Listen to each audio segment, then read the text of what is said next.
American history is my daughter's favorite subject. It may have something to do with it. It's one of my favorite subjects as well. It's my favorite subject to teach. As she has gotten older, our favorite supplements to use with American history has changed. Today I want to talk to you about History by Mail. I discovered this subscription service years ago. I have been subscribed to it for about 3 years. So when they contacted me and said, hey, would you like to do an unboxing on History by Mail? I said, absolutely. It's one of our favorites. I have actually continued my subscription to History by Mail, even though we are not doing U.S. history right now.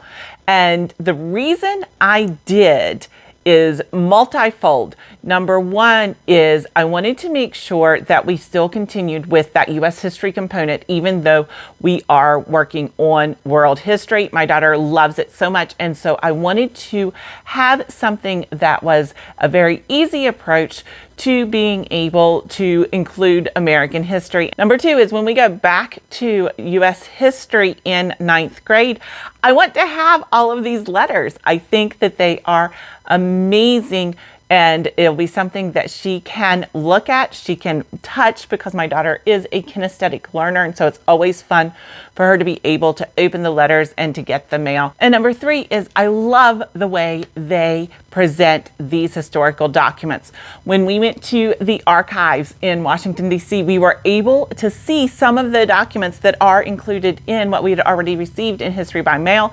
And my daughter loved it. She's like, hey, I've seen that. I know that one. And so that was really awesome for her to be able to see that. With the History by Mail subscription, each month you do receive an envelope that is stamped on the back. And what it includes is information about an historical event. You will receive some type of historical artifact. This one is from Annie Oakley. So this is a letter from Annie Oakley to President McKinley. So with History by Mail, you get a facsimile of the actual letter that was included. And then sometimes this is difficult to read. And so they do a transcript of the letter when it's difficult to read the actual piece. And you also receive information to put whatever the artifact is in historical context. So for each one, you do receive the same type of information. This one is Eisenhower's Order of the Day and the sketch of the D-Day platoon leader from 1944. So this one is actually one that I had received before, and my daughter, when we were at the archives, she recognized this artifact, and that was so exciting that she was able to recognize it as something that she had studied before, and it just really brought it to life a little bit more. And here's information. So this is the background.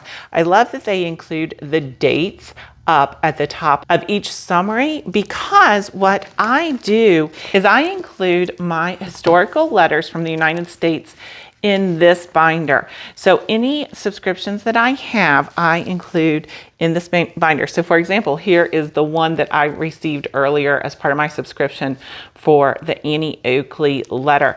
And I do have them ordered by date so that as we are going through our history, when we are in 1943, I can pull this out and we can continue to look at these letters and artifacts to really make it come alive more, put it in more of a context as to what was happening in the world and what was happening in the United States at the same time. Let's get back to some of the other letters that they sent to me for this unboxing. This one is the police report and bus diagram from Rosa Parks' arrest.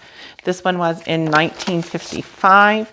So you can see here is the police report. And so since this one is typed, we don't need the translation. It's only when it's actually a handwritten letter or something that we can't easily read that we get that typed transcript. So again, here's part of your police report. And then they also have the description of what is happening during history at that time. This information is very detailed with regards to what is going on in America. So I would recommend this for your middle schooler or your high schooler. We started our subscription when my daughter was in 4th grade. She was just a little bit too young at that time. So I would probably say 6th grade up through 12th grade is a really nice age range for you to be able to get the full benefit of History by Mail.